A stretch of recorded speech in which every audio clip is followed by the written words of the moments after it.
नागपुरात बर्ड फ्लूच्या उद्रेकामुळे शेकडो कोंबड्यांचा मृत्यू. पशुसंवर्धन विभाग अलर्ट मोडवर. गेल्या काही दिवसापासून राज्य सरकारच्या प्रादेशिक अंडी उबवणी केंद्रातील पोल्ट्री फार्ममध्ये दररोज शेकडो कोंबड्यांचा मृत्यू होत होता.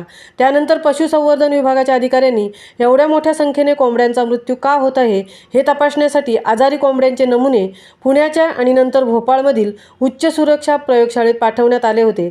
त्यानंतर 4 मार्च रोजी आलेल्या अहवालात कोंबड्यांना बर्ड फ्लूची म्हणजेच एव्हियन इन्फ्लुएंजाची लागण झाल्याचे सिद्ध झाले.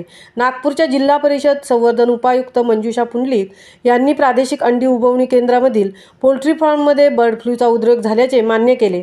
तसेच नागरिकांनी घाबरून न जाता योग्य ती खबरदारी घेण्याचे आवाहनही करण्यात आले होते.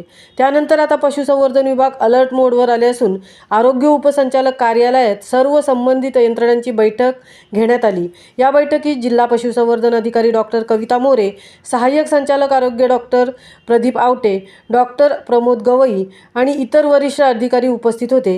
यावेळी जिल्ह्यात इतर कुठेही या आजाराची लागण झाल्याचे अद्याप कोठेही निदर्शनात न आल्याने नागरिकांनी कोणत्याही अफवांवर विश्वास ठेवू नये असे आवाहन जिल्हाधिकारी डॉक्टर विपिन ईटनकर यांनी केले आहे.